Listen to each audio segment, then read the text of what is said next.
Hey everybody, Jochen Heiden here. I'm back with the Lodrik versus Heiden campaign, Scenario 1 on War in the Pacific Admirals Edition. This is the 13th of March 1942, Turn 97 Combat, Replay, and Analysis. Let's see how my carriers did. Okay, here we go. March 13th, 1942. This is against Lodrik. Let's see what happens this turn. Looks like he grabbed Raoul Island without a fight. We weren't there. So this is the turn that we see if we bear any fruit with my little belligerent expedition with the Yorktown and Indomitable that came out of Colombo yesterday. If you watched my live stream the other day, I kind of explained what the point of that whole thing was. So I'm not expecting a lot from it, but you know, maybe we'll find a little something. Be nice. So far my night bombers are, oh, okay, well something get through. That's a fair amount of Hudson's making it to Efate here. And of course, the heavy rain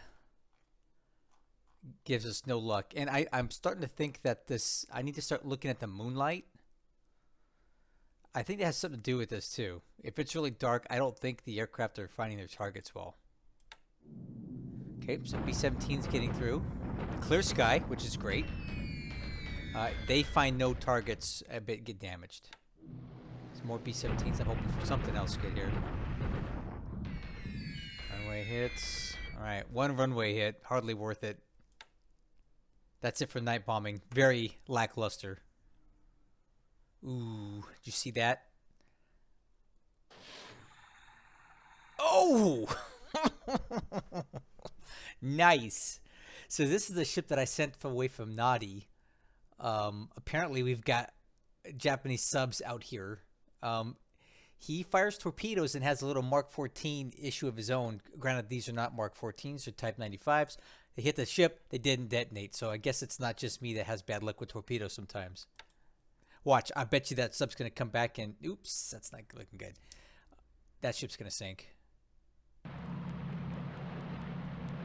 Alright, Lodrik is landing at Dinagat in the Philippines. Anyway, I was saying I think I-171 will surface and use its deck gun during the daytime, is my guess.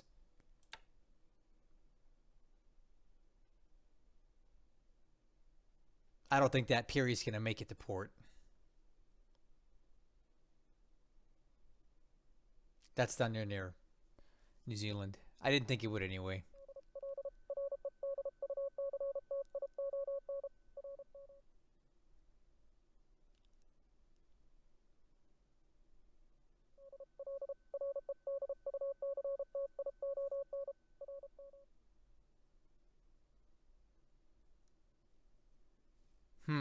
Okay. Oh. Oh. I think we found something, guys. I think we found something over there at Port Blair. Oh. I think the Yorktown might have a slam dunk today. Let's see what we get, man. Come on. Can't wait.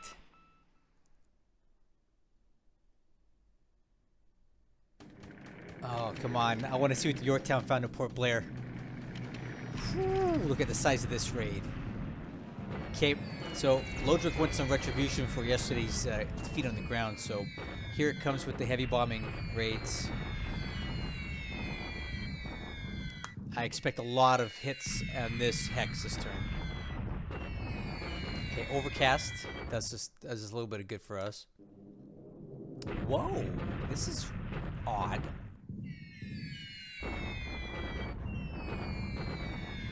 Why? Why would he even bomb here?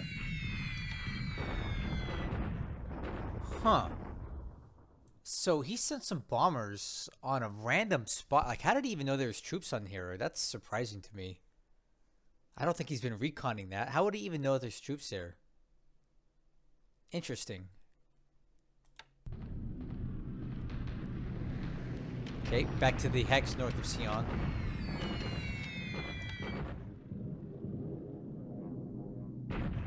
Okay, more.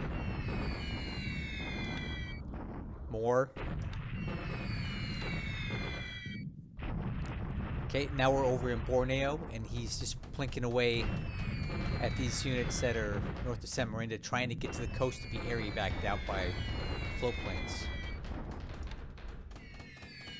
Okay.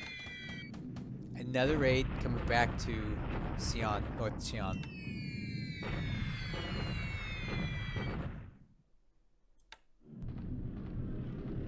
Yeah, I can tell this is definitely his primary focus right now.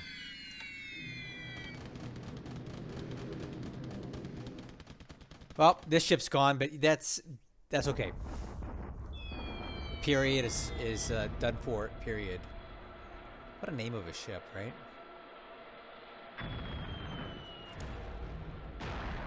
So this isn't entirely bad.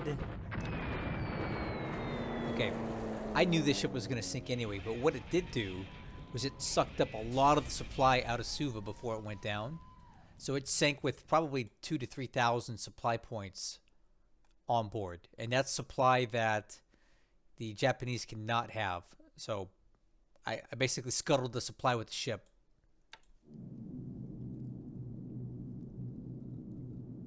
Shokaku. Alright, so the Mundala, same thing. It left Nadi with supply out of Fiji. So I didn't expect this ship to survive either, and I'm entirely not upset that it's being sunk. There's a lot of supply on this ship that they can't use now at Nadi, so I'm okay with that. Okay, so that indicated Shokaku. We'll have to see what that was.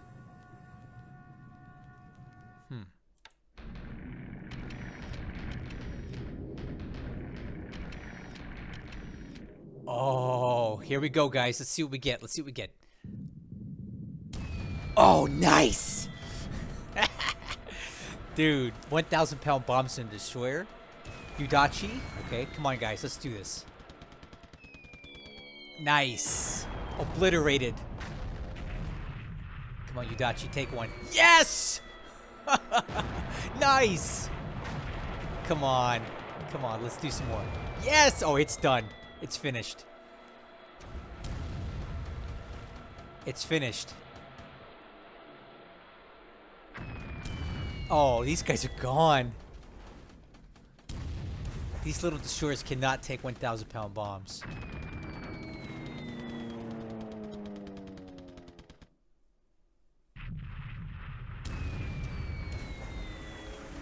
One more, just for good measure. Let's get another one in there.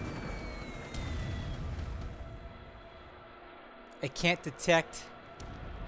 It couldn't detect it because they sank. Most excellent.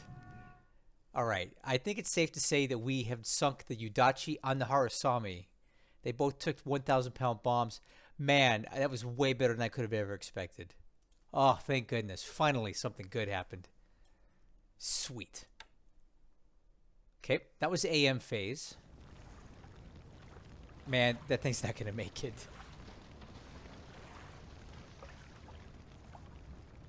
Wait, there's more? Apparently there's more stuff at Port Blair. What could there be?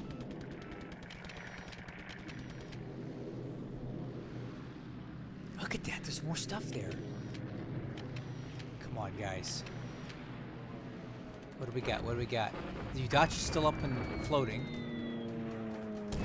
Okay, now it's dead.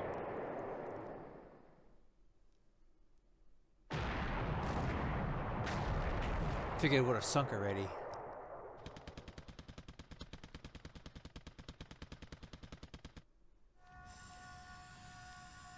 Well, there it is. It finally sank. We got it, guys.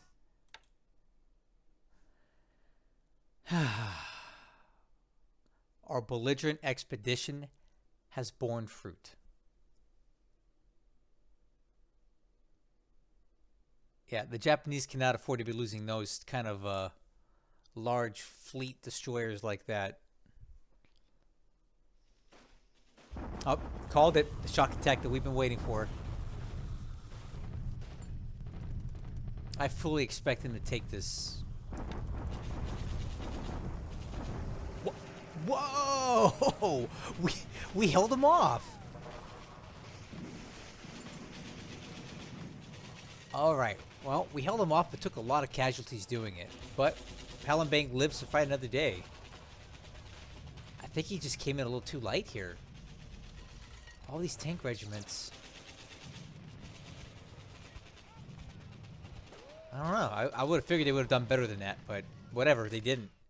So the shock attack did not go well. We have terrain. We have forts. Okay. Well, I guess Palembang lives for one more day. Okay, Lodrik is bombarding us here. We take a fair amount of casualties on this one.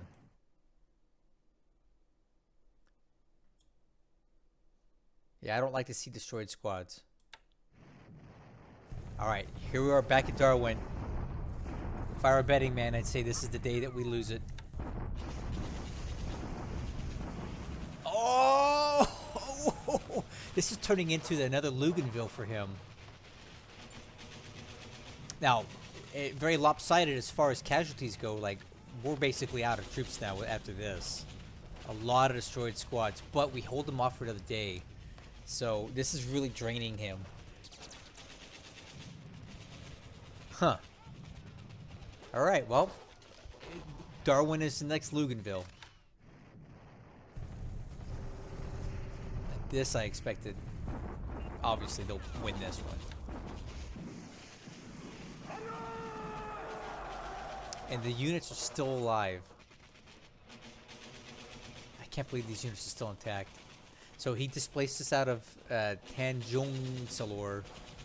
The units that were there are still somehow alive.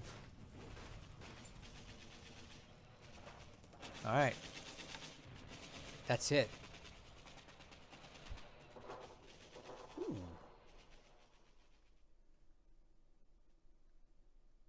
Okay, all stuff I like to see. Nice. A lot of bases just expanded. That's going to give us some more points. 8X really coming along nice. Alright, so I'm pretty okay with what happened today.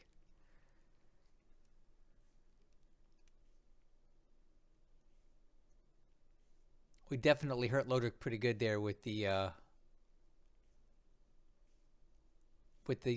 strike at Port Blair.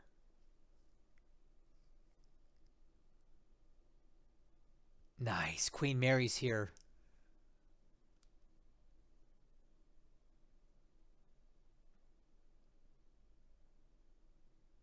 Weird. There's a lot of reinforcements for the Soviets. I mean, like, why?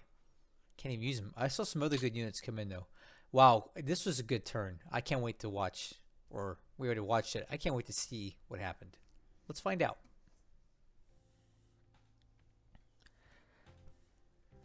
Well, it looks like our little belligerent expedition with the Yorktown Indomitable paid off. We found something.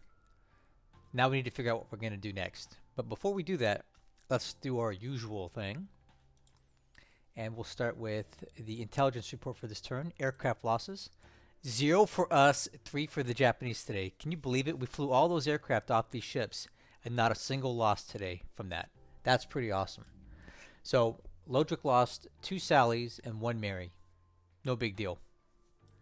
Obviously, top pilots are going to show no casualties there. Pilot replacements, we'll take a look at the wounded pilots in the group. That's what I always like to do here. So it looks like we have a Lieutenant Richards with 71 missions is showing as wounded. I don't recall what led to that, but we'll transfer him to the reserve. Lieutenant Richards. And let's see if we can find out what happened to him. Richards. Oh, looks like we're going to get him back. That's awesome. He's got some good experience and a lot of missions, so it'll be nice to have him back flying PBYs pretty soon. Where's old Tanner B at? It's the guy we always like to look for in our list. Man, there's so many wounded pilots. Tanner B, still no mission, still no nothing. I may have to retire him. He's probably missing both legs. All right. So let's take a look at the Army loss points for this turn. We went up 69, which, you know, isn't so good. But it wasn't entirely unexpected. So the Japanese went up 1 point.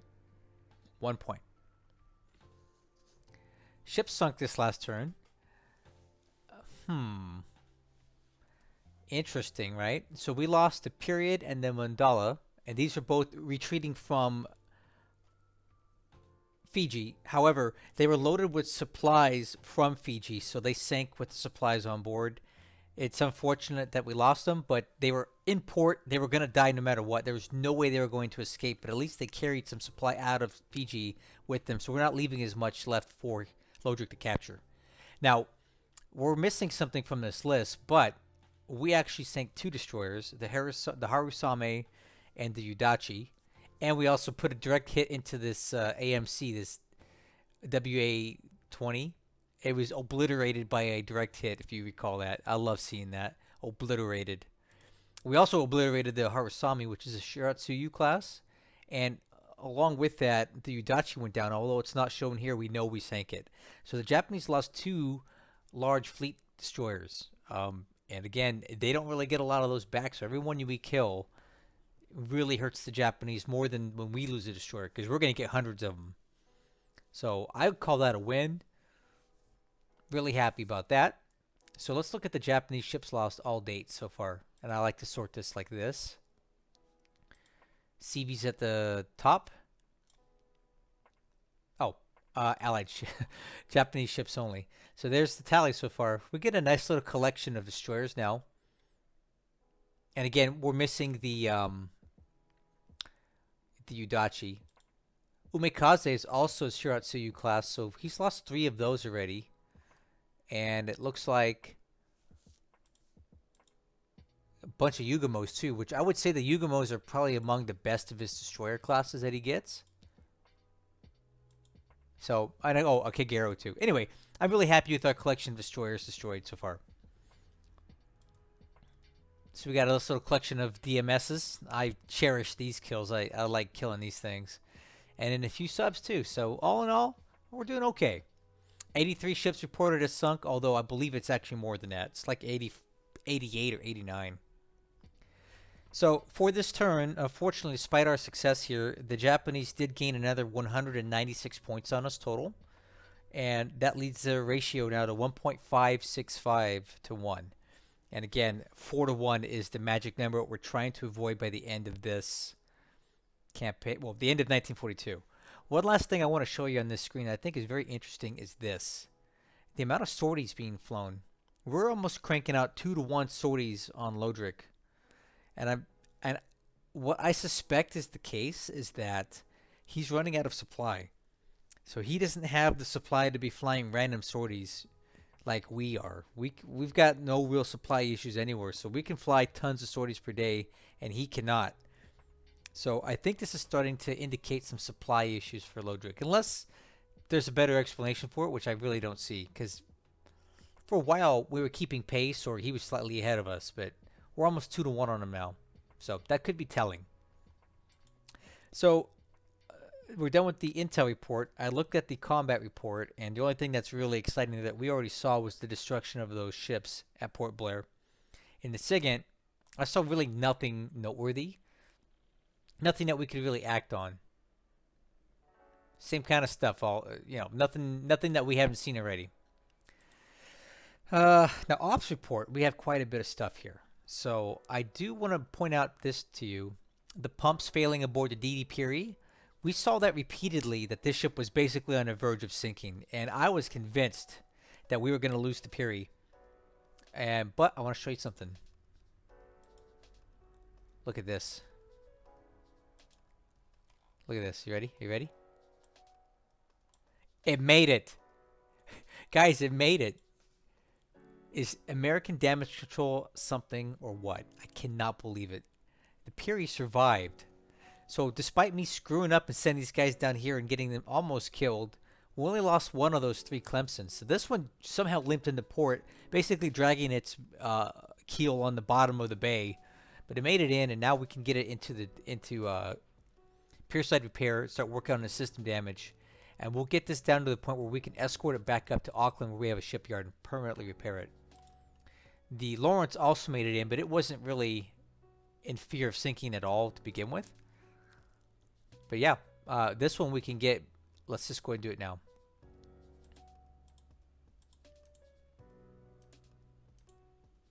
Get that going. And we'll go ahead and do the Piri as well.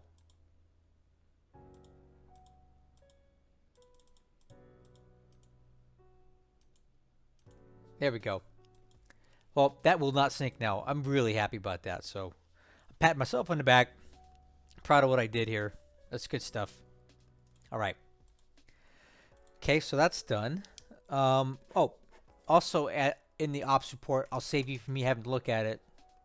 The Ogallala laid a minefield, another minefield. So we're now up to 309 mines at Nemea, which is just going to make it even harder for him to come in here and bombard the field. So I'm protecting myself from a bombardment task force coming in here and blowing up all my aircraft on the ground. So that's not really an option for him. He knows we have mines, and now we're making it even worse. So if he comes in here with ships, he's going to lose a bunch of them. It won't be a good trade. All right. We see this in the ops report. Let's see if I can find it. Interesting. Do you see that? What are we looking at here?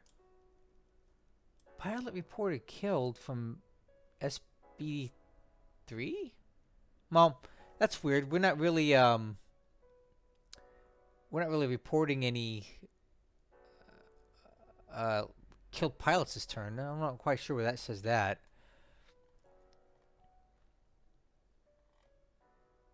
There's a patrol boat. Huh, apparently we hit this patrol boat. I kind of want to look at that. 120, 150. Where is that at? 120, 150.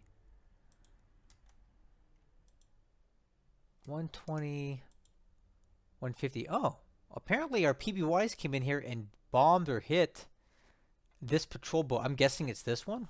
Interesting. That'd be cool if we put a 500-pound bomb into that. I wasn't tracking that before, but I see it now. Where is the Udachi? Looking for something in the report here to show you guys.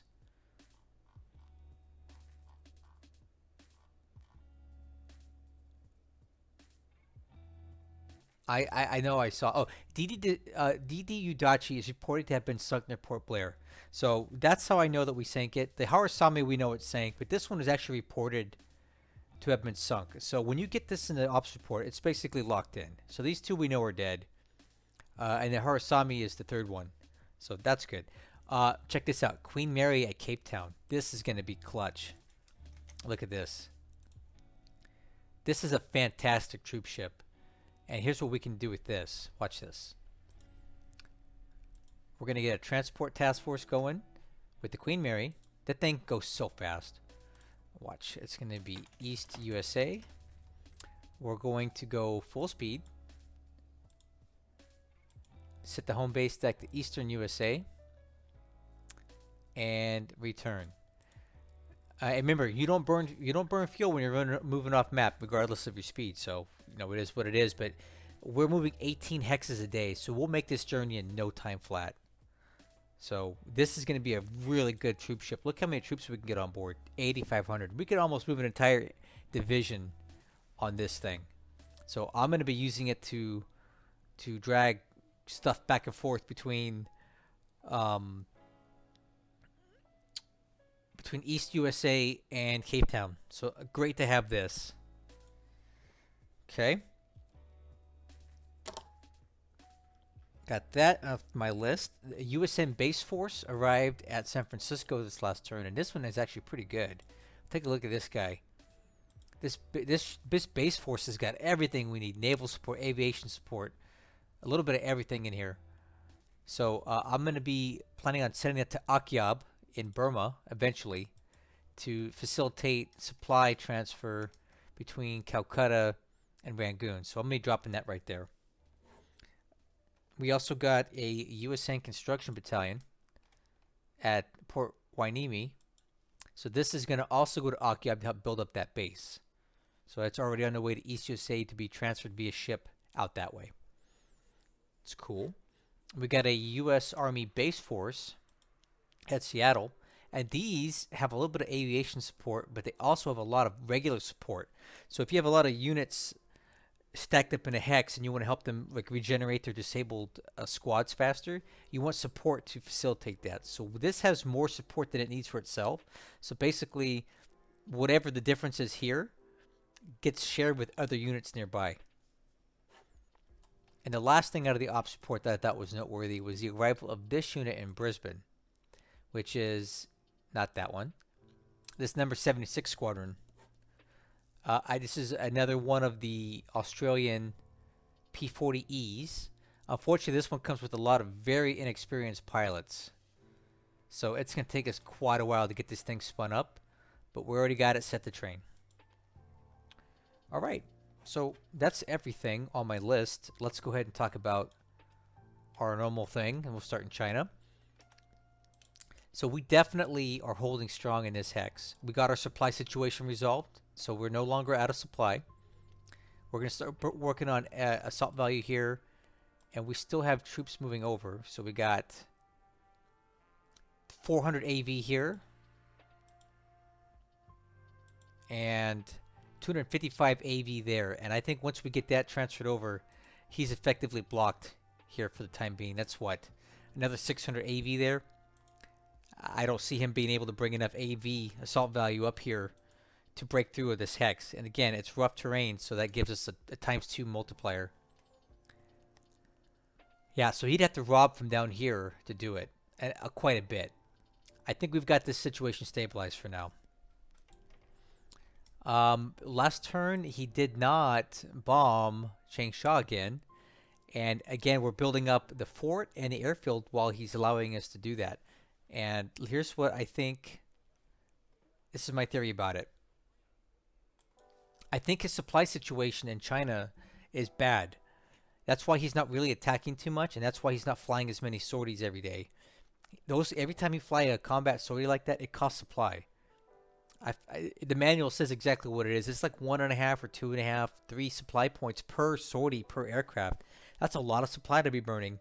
And I think he's burned through so many sorties in China that he's having supply issues. That's why we see the sortie count coming down, and that's why we see him really only focusing on 1.5 areas at a time, not like full-scale attacks. And that's actually hurting him because we're getting this fort built back up. We're getting the airfield built up. It's no good for him.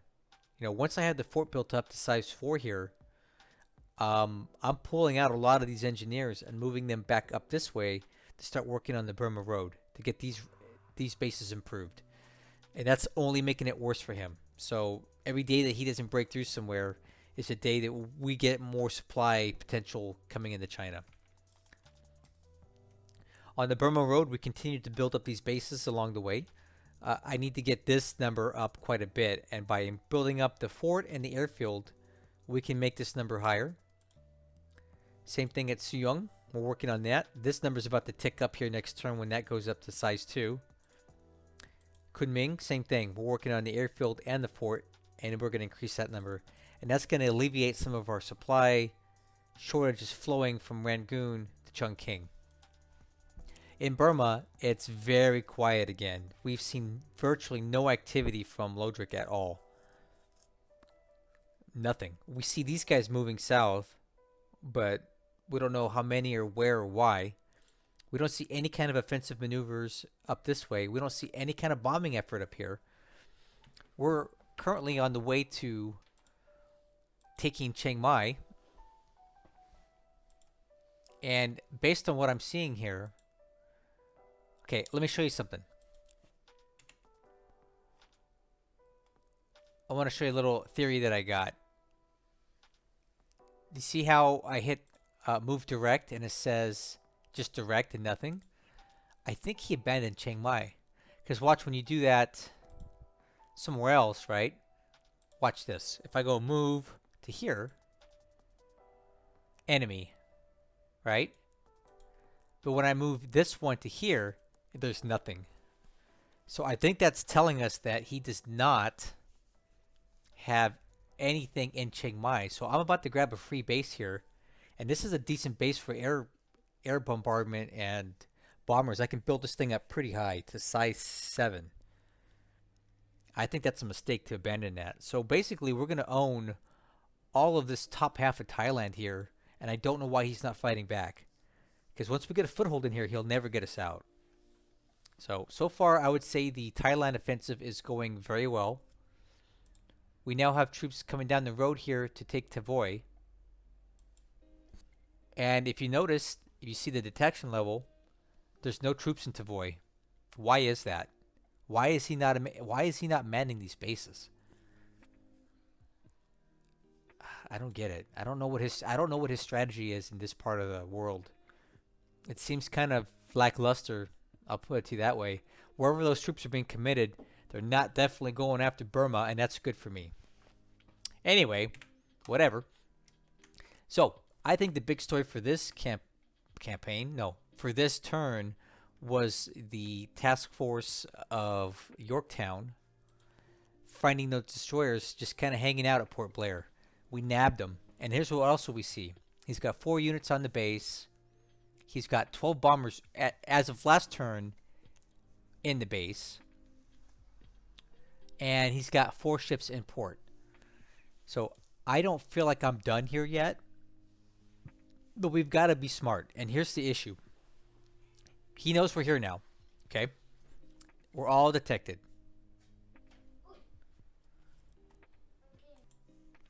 Alright, so he knows we're here. Okay? So obviously we need to move. But after that, I still want to strike Port Blair. There's some stuff here. There's some ships there. I want them. But how do we get them without getting ourselves in trouble? We have some issues here.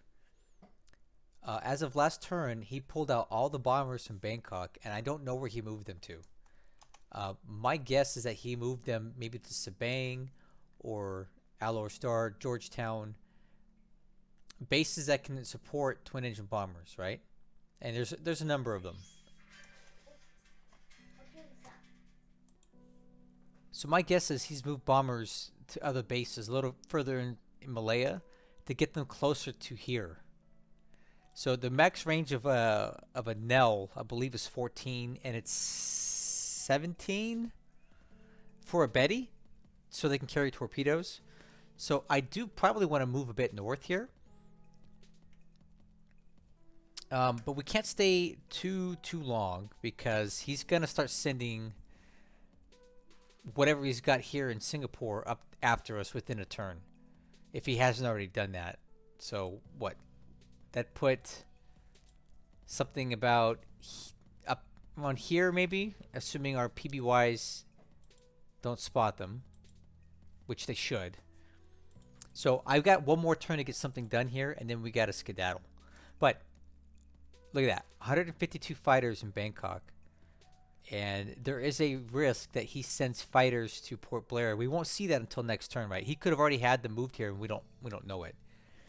So I need to come up with a way to neutralize any fighters that may be here and not get bombed by any of his bombers and still strike Port Blair. So I'm going to take this turn setup, the next one that I do, to figure out how to make that happen at Port Blair. And by the time you see it, it'll already be done. Like, Lodrik cannot react to what I'm about to do until after next turn, because he's already gave his turn input. So I don't think he knows what my plan is here. It's going to be good, whatever it is. I hope you enjoy watching it. Alright, moving further south. We somehow held at Palembang, which is shocking to me. I thought him coming across the river with a bunch of armor would have instantly eradicated us, but it did not. Our troops are battered, but they're not beaten yet. So I think we may be able to hold out here for maybe another turn or so. Maybe 2. One thing I did remember is that Palembang is considered swamp, and that's ×3 defense. So it's like multiplying our AV by 3. So Palembang held, and hopefully our engineers are hard at work putting explosives on all the oil wells and the refineries so we blow the heck out of this place before we go. But we will lose Palembang. It's just a matter of when. Last turn he took Tanjung Salor. So now these troops are displaced. Somehow they're still alive. I'm going to send them down here to meet the other guys that are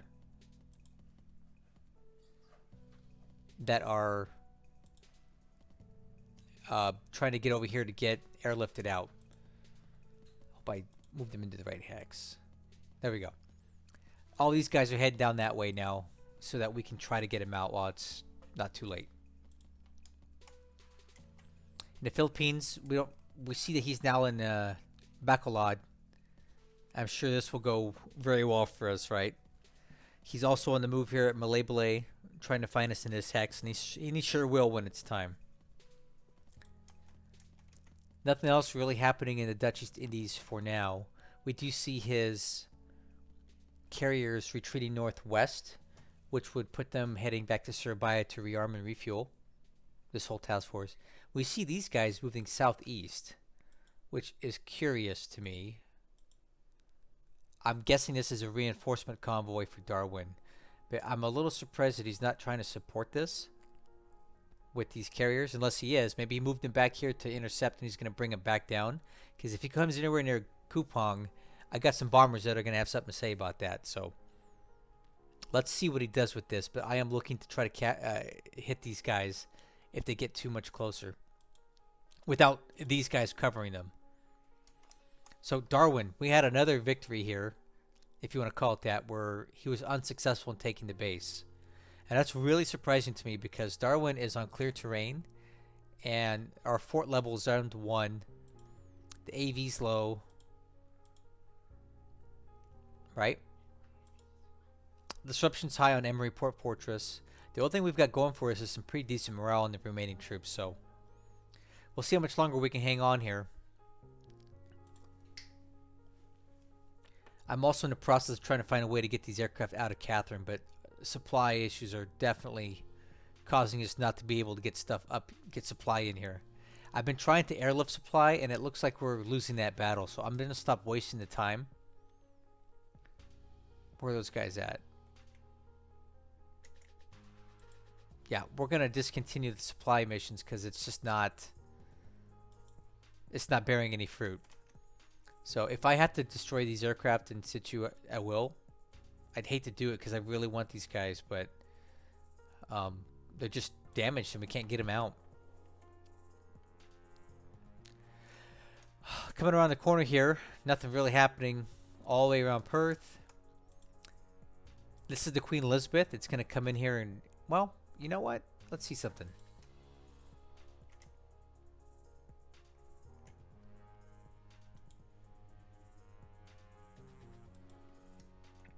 It looks like we can get all the way to Cape Town on this load of fuel. So we're just gonna head to Cape Town. I think we're fast enough that we can probably outrun Lodrik's ships, even if they are still hanging out at the map edge, which I'm pretty sure they would probably have to go back and refuel by now. But yeah, we're gonna move the Queen Elizabeth back down to Cape Town to take advantage of this high speed that it's got and use it as a troop transport like we are with the Queen Mary. Okay, coming around the corner, no activity on this part of Australia at all. All the way up to Port Moresby, nothing. All of this stuff is nice and quiet right now. At Rabaul, we do see that he's got lots of troops, 33 fighters, bunch of ships in port, and at least one task force with at least one ship in it. Our subs are currently not detected, which is good. Hopefully we can bag a little something with those. And these are the patrol routes that I have them set to now. This is a kind of a copycat of the way that Desert Wolf does his sub patrols. He goes back and forth like this. I'm hoping that this will help us get more intercepts. And so far, I think it's working because I had something like that going on up here. It was I believe it was the Grenadier caught those tankers somewhere in here going back and forth. So I'm going to try this and see how it works. So looking at Luganville, we see this, which looks to be some sort of troop transport right here. Those sub chasers are definitely the escorts. I don't know if these are coming in or going out. At Nadi, he's got the carriers, which have been split up into two now. He's got these guys here and these guys here. He sent these guys to try to intercept the transport, which he inevitably did catch. So where these guys are heading to now, who knows? It says they're heading west, but we don't know if that's actually where they're going to head next turn. But I'm not overly concerned about this single task force here. It's not a whole lot they're going to be able to do. Not against something like this. The other carriers are here in Nadi, and this is equivalent to me of probably one fleet carrier's worth of aircraft, right? Most Japanese aircraft carriers carry what, like mid-70s, mid-80s aircraft. So that like seems about right. Over here in Suva, he is in the hex, and I do expect him to take this next turn, and that's going to be a very heavy point swing in his favor. 825 points plus 11, because we're going to lose the points. He's going to gain that plus the 11 we're going to lose, and that's going to be a very big point swing.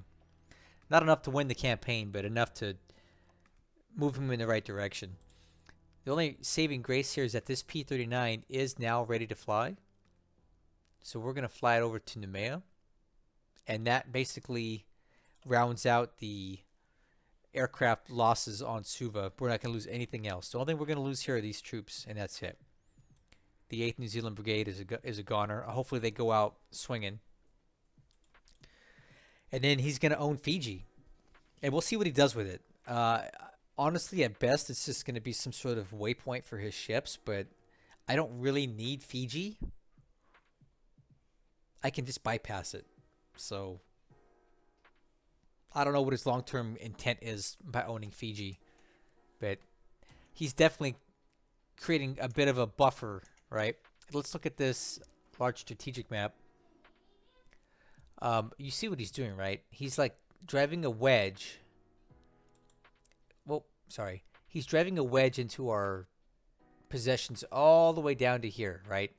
So he's looking to cut off all reinforcements from the west coast to Australia, Nemea, New Zealand by owning all these bases in here. I see what he's doing, right? And then on the other side of Australia, he's blockading the entry points from Cape Town onto the map. So he's got us cut off here and cut off here. So we effectively have no way of getting ships, supplies, troops, anything else into this region down here. So it looks like his focus for this campaign is not up here where I thought it should be, in India and Burma, which to me is the easier pathway for victory for the Japanese player. He's going the hard way. He's doing it down in the South Pacific. And just the reality here, from what I can understand, is that there's no points down here. There's not enough points down here for him to win. He would have to take all of this, all of it, to win the campaign by the end of 1943.